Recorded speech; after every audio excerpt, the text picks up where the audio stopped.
James, is that yours? That'll be your job from now on. Because if you don't, I can tell David. Okay. All right, everyone, welcome to session 4 of MELS 605, your very last class for the semester. So after this, you'll all be masters of school administration. So I'm looking forward to that date with you. Let me begin by welcoming everybody. I want to bring you back up to the Blackboard shell just to remind you of a couple of things. So right now I have class session 4, and I discovered last week through some emails from those of you who are doing presentations tonight that I had forgotten to add something, so I take all responsibility for that. So if you ever run across a problem on any one of these 2 Blackboard shells, you let me know. I am teaching 2 classes at one time, section 3 and section 0. And so I'm hoping that there is consistency in your Blackboard shell. There should be as close as possible. One of the things I want to remind you is that if you need, because tonight is really when we began to see the PSYOP being a part of the assignment. So I know a number of you have already turned in task 1, task 2, and actually someone has turned in task 5. Hats off. I do want to remind you, I will send it back to you unless I see something in that memo to me that Dr. Bullis has approved this. Dr. Bullis says to send it on to you. If I don't see that in the memo, I'm just going to give it 100 and send it back. And remember, these are worth 200 points. So it is very critical that you send it to Dr. Bullis. Can you all mute yourself, everybody? Thank you. So it is very important that I see that Dr. Bullis has approved this. And let me also say this. So, and again, if you get it back and it's got 100, no comments other than as Dr. Bullis seeing this, all you've got to do is send it back to him, or if he's already seen it, just reply back to me that Dr. Bullis has approved this. The reason why we do that is because Dr. Bullis and I are looking for 2 different things, or 2 big different things. He's looking for the format to make sure that it's task stream ready. So he's looking to make sure that you have all those components that are supposed to be there and ready for task stream. When I read it, I'm assuming that he's okay with all that task stream stuff. He's okay that this is ready to go. And if you want to send it with 100 from me, that's fine. But what I'm looking for when I grade it to give you that 200 points is, does it flow well? Does it make sense? If you were trying to explain this, or if I was to reading this as your dissertation chair, or if I was reading this as your principal, or someone sitting across the table from you while you're interviewing with, would it make sense to me? And so I may send you back some comments. I may give you 180 and say, I'd like to see this added. And it may even be after Dr. Bullis says this is fine. Just remember, we're looking for many of the same things, but he's really more into, is it task stream ready? And I'm more into, does this make good sense if you're sitting across from a superintendent applying for a job? So when you get some feedback from me, remember you can multiple times you can apply and you can resubmit to try to get to that 200, and that's really where I want you to be. So when you finally get that 200 from me and everything is done, then we'll put it all together under the PSYOP task, final task, and you'll be able to send it on to task stream. And I can almost guarantee you it will certainly make a 3 or 4. And most of them, I'll say 95% of what Dr. Bullis and I work on together make that 95%. Or any of the coaches that I've worked with. And again, it's just looking for 2 things. So don't be disappointed if Dr. Bullis says it's ready. You get something back from me and I say add this, add that. It's critical that you do that if you want to get the 200 points in the grade. I do want to remind you, I have this category over here called PSYOP guidance. If you click on it, it's got great guidance from you. Dr. Whitaker taught this course with me last semester, and she did a great PowerPoint that's available for you there. This is the narrative or the template. And if you follow that template, you'll do extremely well. That's what Dr. Bullis is looking for. That's the main thing that Dr. Bullis is looking for, is to making sure that you've got the template and that it is task stream ready. I'm looking for some of that content. And when I read it, I do read it for detail. And that's kind of what I'm looking for. I do want to remind you, and I want to show you this because this is where I had some confusion last week. When you see the team presentations and you click on that, both of you should have this. There are 2 different standards that we're looking at. There are the North Carolina Executive Standards, which we heard #1 last week. Then, and that's the first one up here. If you click on that, it'll tell you what the 7 standards are. And then this week, we're going to talk about the digital competency standards, or standard 1. So clicking on this one, you'll see that there are 5 digital competencies.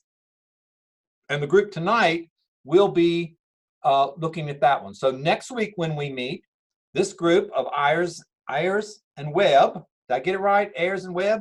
You will be going back up here to the executive standards looking for number 2. The following week, you're going to go to the digital standards, and you'll be looking at competency number 2. And I've divided them up by class.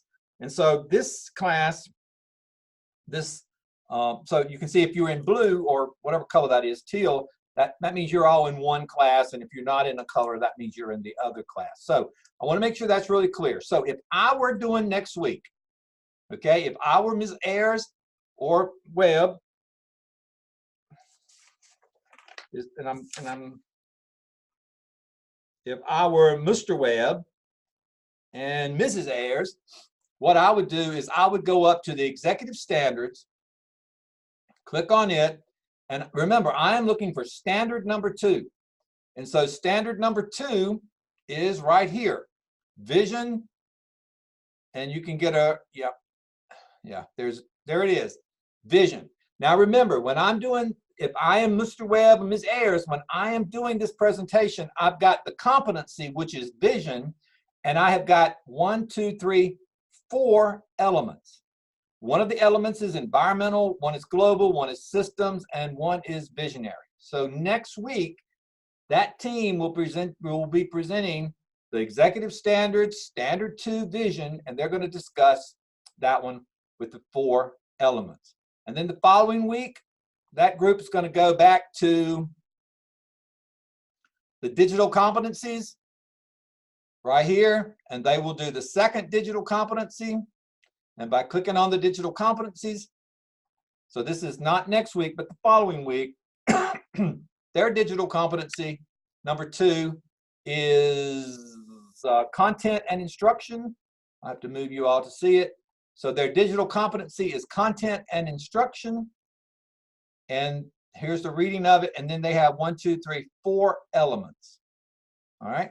So I didn't explain that very well last week, so I apologize, but that's where we're going with that. So when you need to find your group, make sure you are in the right competency, whether it's for the first one, whether it's school administrators, or if it's the second one, which is the digital learning competencies. So does everyone have an idea? Everyone real clear on that where you're going? All right. And then I did put last week's presentation, so you can do a model, because I thought they did a phenomenal job. And if the group tonight is agreeable, I will probably ask if I can put theirs as well. So you'll have 2 models that you can use. Here are your 3 data points: the advanced ed, the school report card, the school teacher working conditions survey. Those are the 3 data points that you have to reference. And there is your feedback template if you are one of the teams doing feedback. And tonight, Team D, you are doing the feedback.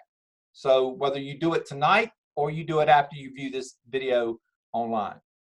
All right, so are there any questions about that? I do want to be really clear, because I want my group next week. Remember, you are going to the executive standards, you're going to do standard 2, and you're going to address the 3 data points based on standard 2 and the 4 elements of standard 2. Okay? We're all on board then. All right, that said, I am going to stop sharing. And I believe tonight, Tamika, Yes. Toy, is it Yes. Babette? Mm-hmm. And Monique are on board. So who do I give it to? Whoever wants it, all you got to do is go down to the very bottom where you see the share. Double click on that. Who's doing it? I'll do it. Okay.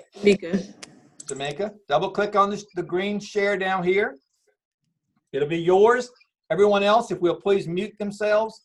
I'm not going to mute because you know me, I'll interrupt a couple of times. There you go. Okay. You see it. It's kind of a little cut off a little bit. You may want to slide it over. There you go. You got it. All right. I am I'm going to quieten myself a little bit and sit back, relax, and enjoy the show. Okay, welcome to our PLC. Our team consists of myself, Tamika Battle, Teal Jackson, and Monique Wells, and we are Group B. We're presenting on competency number 1, vision and strategy. This is the digital learning competency, by the way. And of course, our norms are the same. We ask that everyone be responsible and actively participate as you see fit. Feel free to put questions in the chat or hold them to the end. Be respectful. Please press mute so everyone can hear the presentation. And of course, we will start and end on time. Okay, our digital teaching and learning. Well, before we actually get into that, I wanted to say, as our team met, we wanted to ponder a few questions. And one of them, for example, we were looking at, well, how do we help students succeed in the classroom and in life? As you all know, we live in a digital world and students are more mobile than ever before. Students need a very engaging learning experience to help them to prepare for their careers beyond the schools, and so they can be competitive with scholarships and in the workforce. So as teachers and administrators and school leaders, we need to basically understand that and figure out the best way to engage our students and take a look at our practices. So with that being said, our digital teaching and learning, these are North Carolina learning competencies for school administrators. We wanted to focus on or state that school and district administrators should use these competencies to improve their practice, build capacity in their staff, and drive student learning within their schools. And with that, we have the strategy of, well, we have the standard of vision and strategy with 4 elements. So we're going to get started in discussing the first element, which is to cultivate and articulate a clear and relevant vision and strategy for digital learning. And Tia will take it from here. Okay, so our first element, element 1, which was cultivate and articulate a clear and relevant vision and strategy for digital learning. Our vision is, at GW Elementary School, our goal is for students to be prepared for the demands of the 21st century. Classrooms and schools should reflect the changes in teaching methods, environment, and equipment which are necessary for students to be competitive and productive in the information and communications age. It is imperative for all students to transition into middle and high school digitally literate and prepared for 21st century. And this vision was a collaboration with our team that we deemed appropriate based off the school and our needs.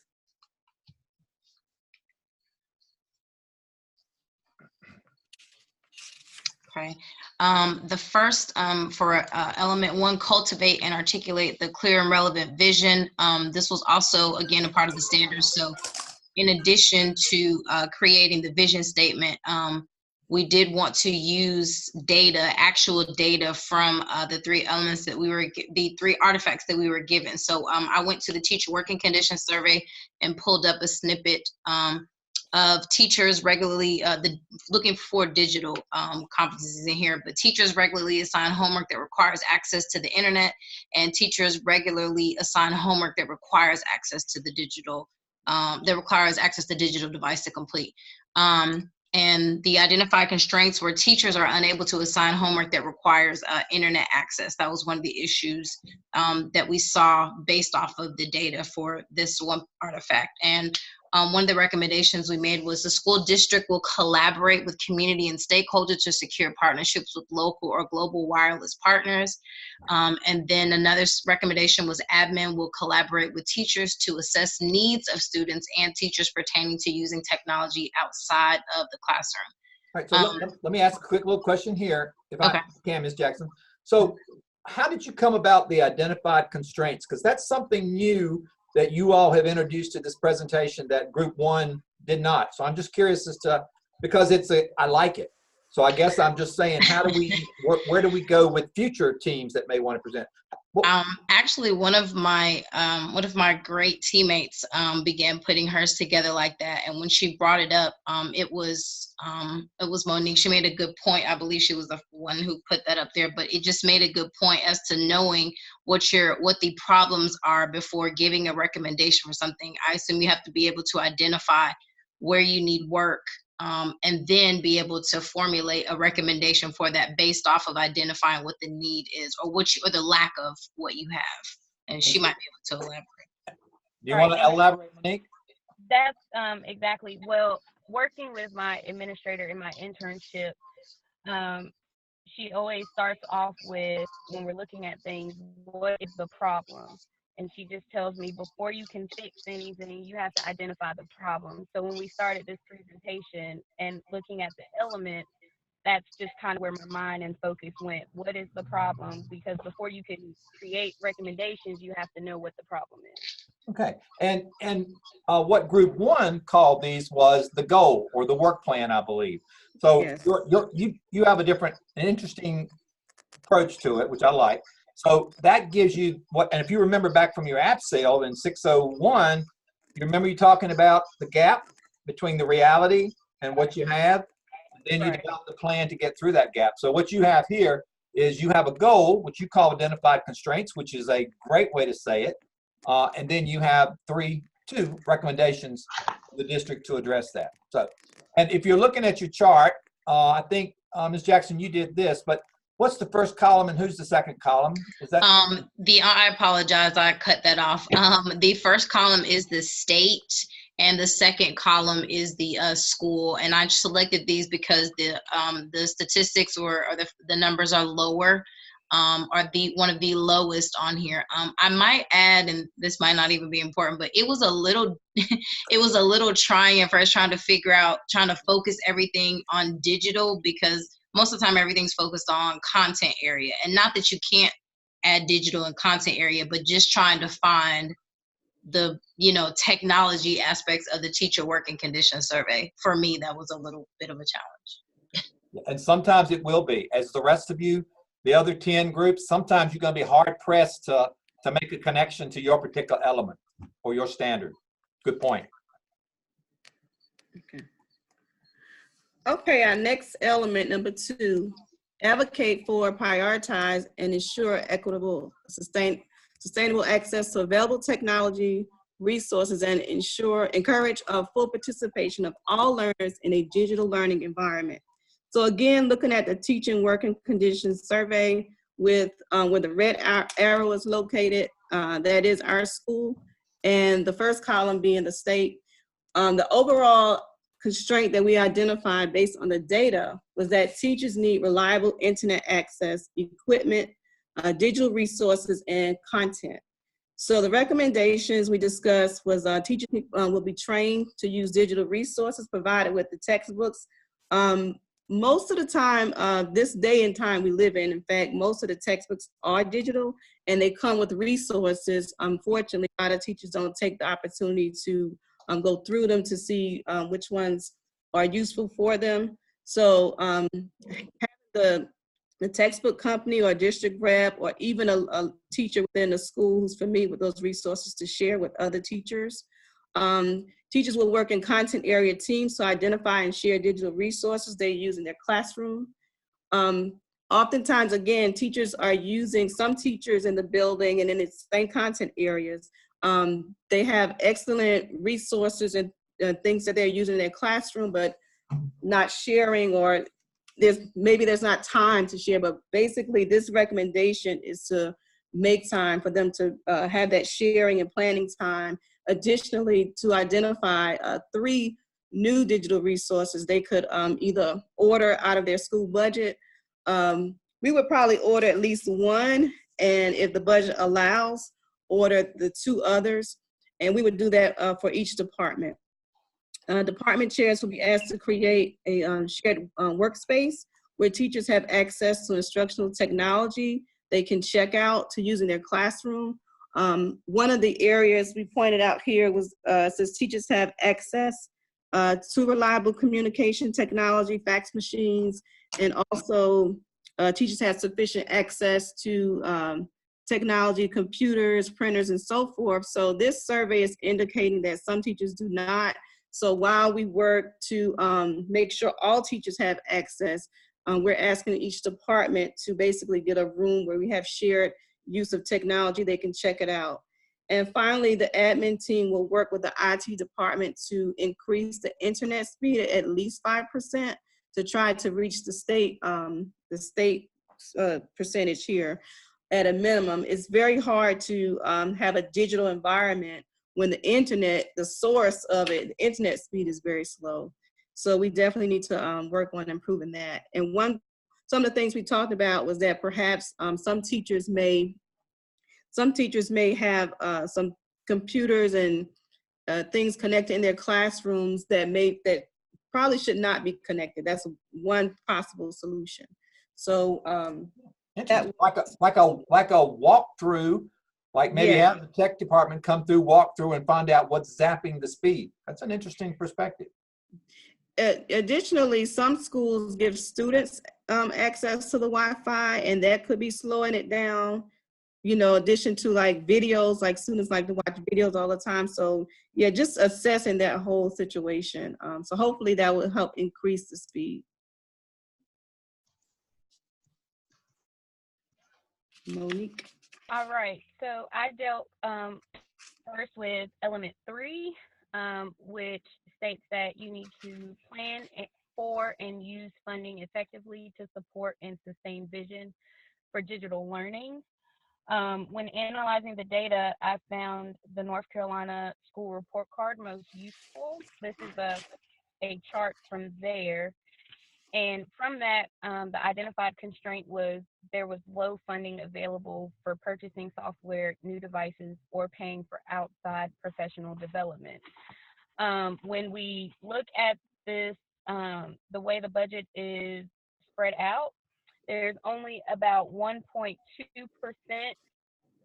available for equipment purchases and only 8.1% for supplies and materials. So the budget is reserved, there's a low amount of the budget reserved for the purchase of the equipment.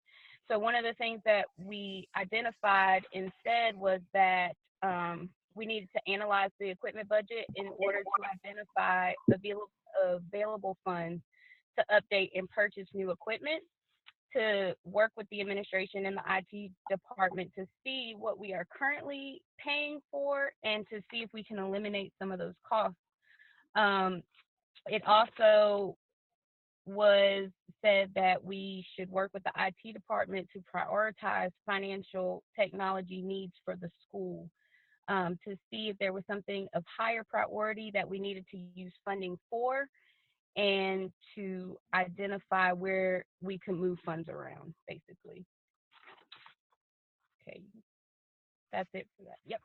And then also, when looked at this chart here, there is a low amount of local funding being supplied to the school when we compare it on the state level.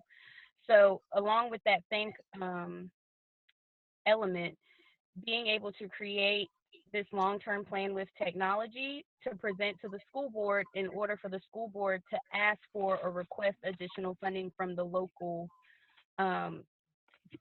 authorities like the County Board of Commissioners. Okay, and looking at element 4, Monique is going to talk about the recommendations, but the element 4 says facilitate a school improvement planning process that is centered around personalized learning supported by digital learning environments.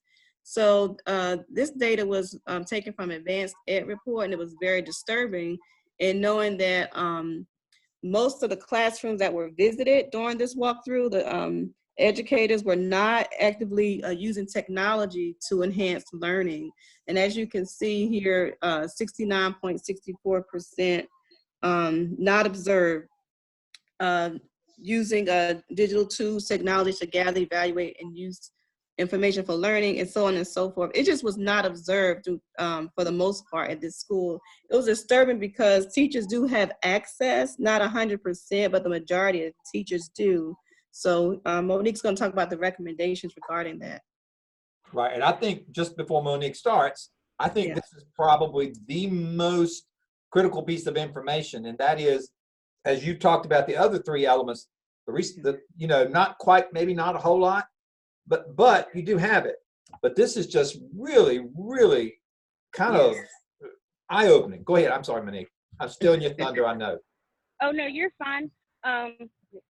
So with that, we said that going along with the same plan of working with our IT department and identifying additional financial resources, one of the recommendations was to create a digital learning professional development series with some schools have instructional technologists. So I assume that there's an instructional technologist in place to create a professional development series in-house, so therefore it would be lower cost to increase the educator value for the digital learning competencies, as well as how to integrate it within their classrooms. So in order to do that, to create that customized program, the administration would hold roundtable discussions with department chairs to see what the needs are, what different resources they've heard of within their disciplines, what resources we could find to bring into the school, and determine how these things would be funded over the next 3 years. Mm-hmm. And especially with this being an elementary school, I can't imagine, you know, children these days from infants, you know, they have the technology in front of them. So to not have this in the classroom and students be engaged with the technology was pretty alarming at 80.36%. And with that being said, we have a video, a very short video, just to give you a snapshot of digital teaching and learning in the near future. Some of this is already in place, but just wanted to kind of give you an idea of what we're facing.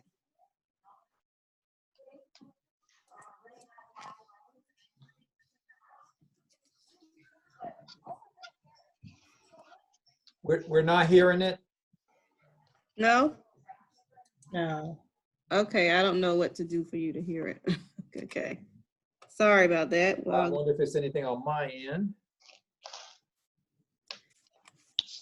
Nope, I don't think there's anything on my end. okay, I could probably provide the link if anybody wants to watch it, but I don't, it's playing, I hear it clearly on this end. So I don't know what else to do. Let me see.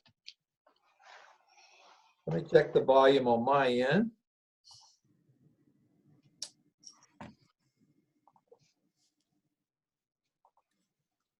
No, my volume's up. All right, so at this point, why don't you, don't do that. Why don't you stop it there and take questions and see if your colleagues have anything to add, or hopefully they will. Okay. Okay, anyone have any questions, or Monique or Tia, you have anything else you want to add? I did want to say when we were talking about things to do, like our recommendations, a lot of the schools are one in Guilford County. There's a large amount of the elementary schools that are one-to-one. So they give the schools iPads, or they have carts that they can share with technology. The high school that I'm at actually has a cart that they share. And we also had a contract with Sprint. Sprint provided the school with cellular devices, nothing fancy, just devices that they gave to all incoming ninth graders each year. And it allowed the students to have access to the internet for internet access. They didn't have to pay anything. It wasn't on a plan. It was just something they gave to the school. So I was really surprised. And I know each county is different, but I was really surprised that there wasn't any more availability to help do something about the technology in there. But I thought that was a good idea for them to look into. All right, let me give you some very general feedback. I thought they did extremely well. I thought they did extremely well. I thought they hit their topic. What I really liked about the presentation was they really dug into those 3 data points, and they were looking, the general theme was their particular standard and the 4 elements under that standard. And I think they did a great job of pulling out data points that supported that here's what we need to do, and then they had recommendations for each one. And that's exactly what I want you to do with this assignment. Look at those, look at your standards, and then comb through those 3 data points and find something in there that supports what your recommendations are going to be. And remember, this is a PLC, so you are presenting this to a team of your colleagues as a PLC, so you're presenting it as recommendations. And you've done this throughout this course, throughout the MELS program.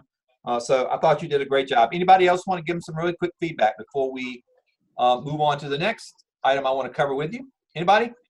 I thought they did a great job. And whoever's doing the feedback, group D, I believe, whenever you want to, whether you watch the video tonight or you watched it in person, go to that part where you do the feedback, send that in. Team B, the ones who presented tonight, once you are done and you feel comfortable with your PowerPoint, remember all 3 of you have to go in and present that or send that to me. And remember, that's all under, is it assignments? Yeah.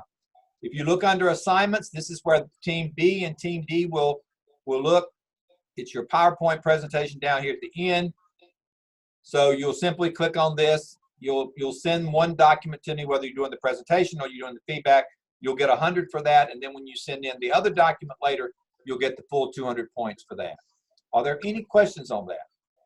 So that is you all did a great job.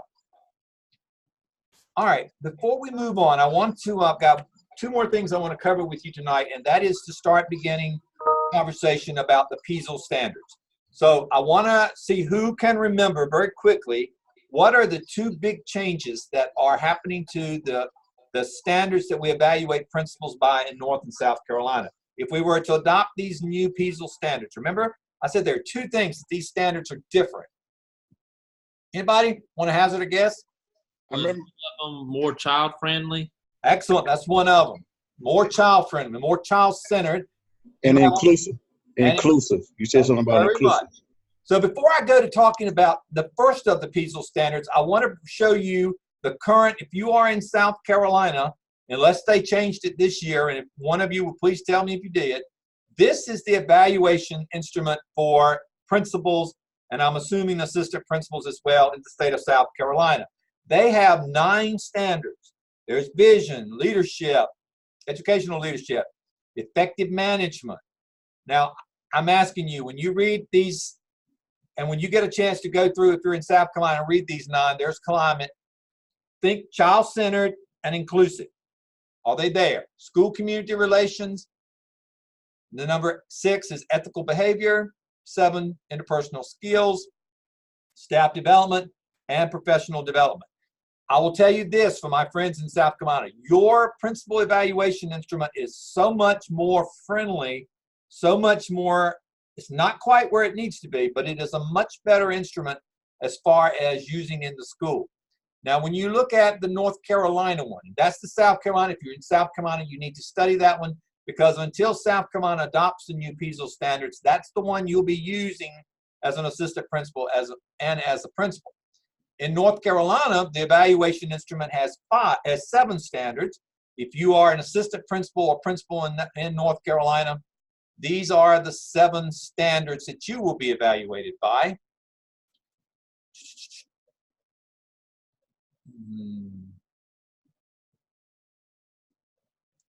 Hang on.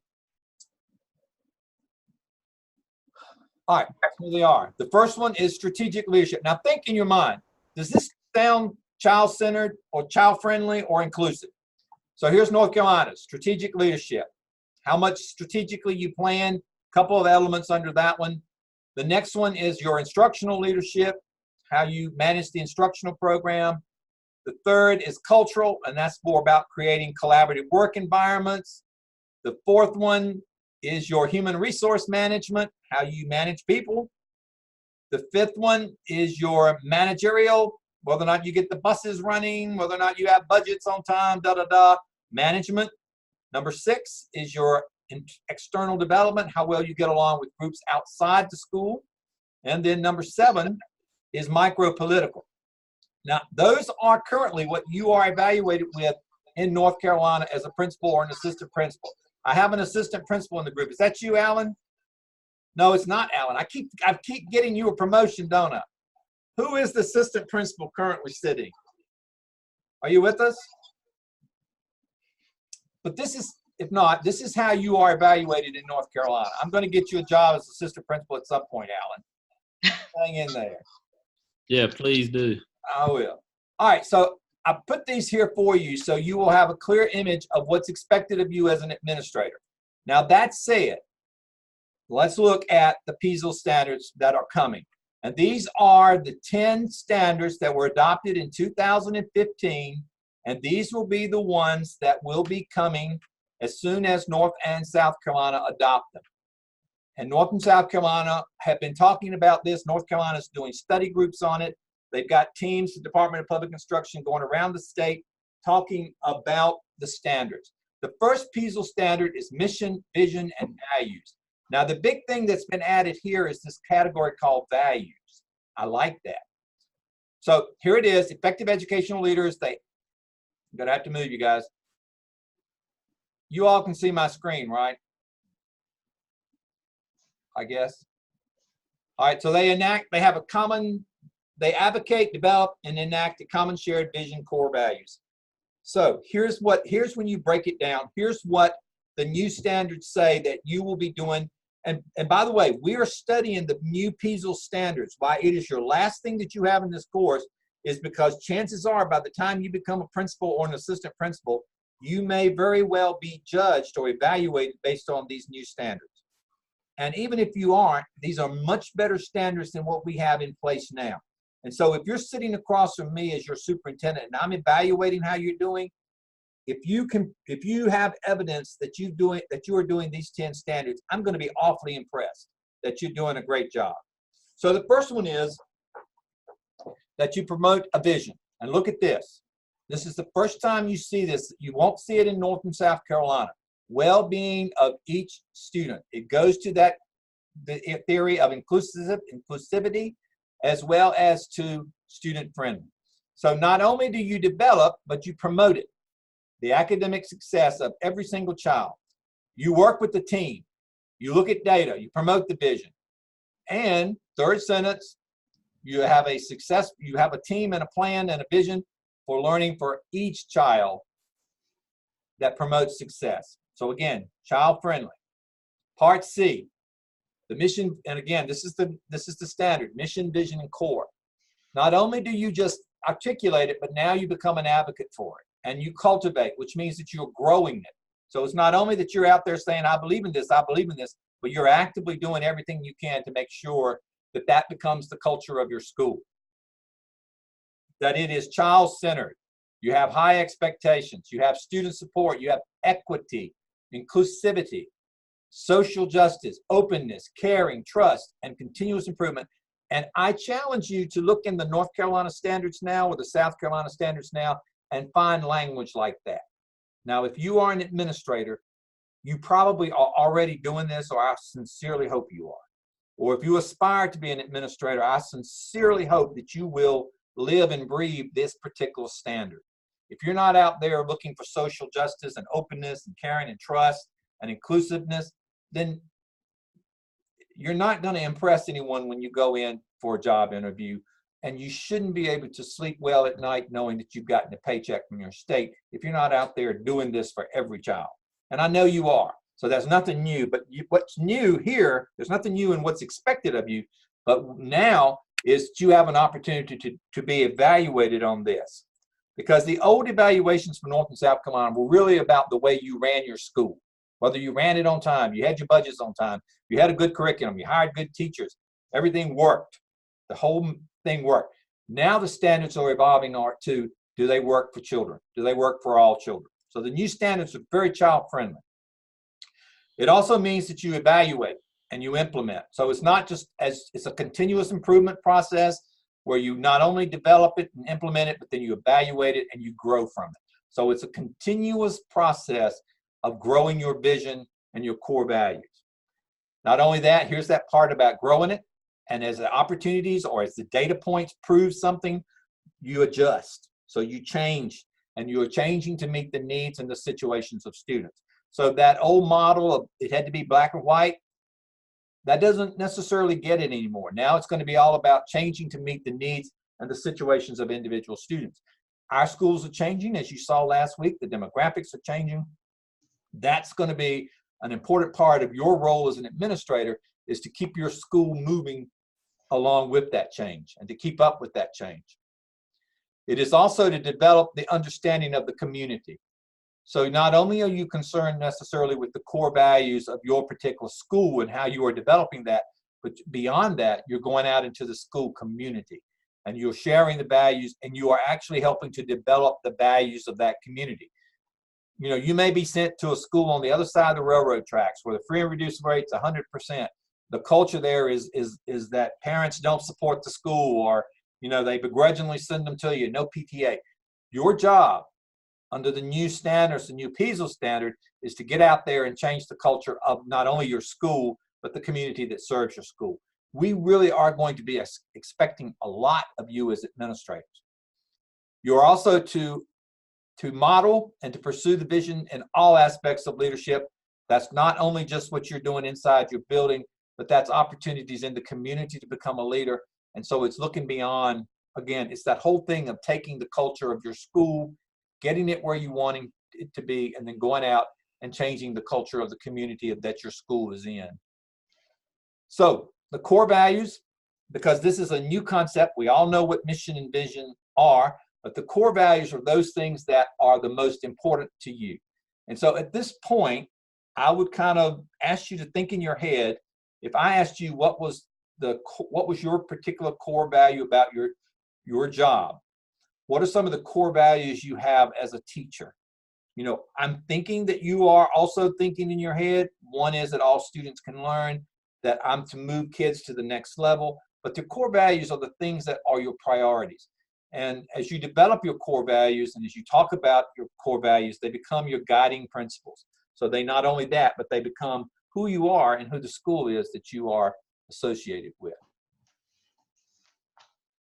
The core values, again, I'm not going to ask you to do this for the sake of time, but when you sit down with an interview with me or with your future principal or future superintendent or whatever job you're going for, one of the first things that should come out of your mouth when they tell you to tell me about yourself, that first question that you're going to be asking in an interview is, tell me about yourself.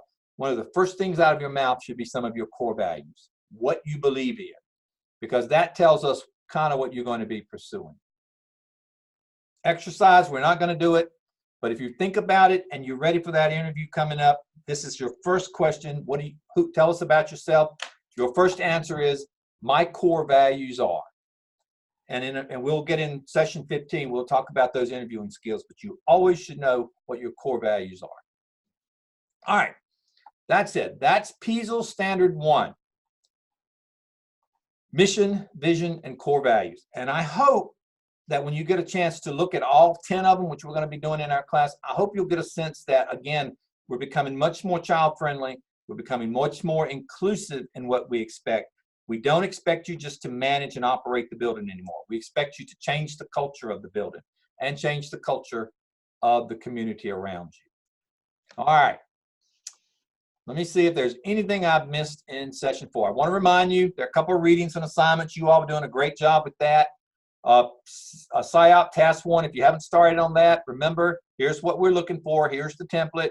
Here's in red, these are places where you've done in the MELS program where you can go back and kind of pick and choose some of the data that you'll be using under Task 1. A couple of articles here for you: job readiness, effective leadership, how to keep great teachers, there for you to read. I want to remind you, we meet again next Tuesday night. We'll have Group C presenting. They'll be presenting the North Carolina Executive Standard 2. And if you guys need any help, I'll be glad to just reach out to me during the week, and I'll be more than glad to kind of look at your PowerPoint to make sure it's kind of online with what the expectations have been set by Group 1 and Group 2. And Group 1 and 2, you did a great job. Group 2, if I have your permission, please let me know if I can place this on tonight's agenda, or actually I'll go back and place it here under team presentations. I'll put your presentation so your colleagues can kind of use you as a model too, because I think you did a model job. All right, are there any questions for me? And group B, can I do that? Yes, no? Somebody from group B? Yes, no? Yes, yes. All right, I think I have it, so I'll just put it there. All right, any questions? If not, we're going to sign off for tonight. Remember, I will be around, and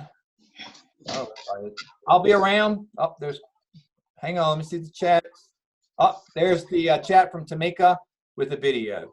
All right, I'll be around. I'm going to stop recording. If anybody has any questions, let me know. I will stick around to answer any specific questions if I can figure out how to stop recording.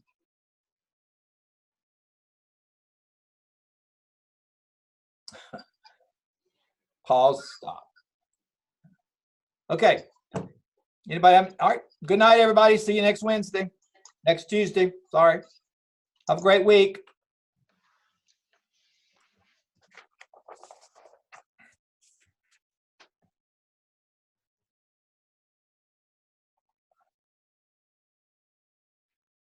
Stop sharing.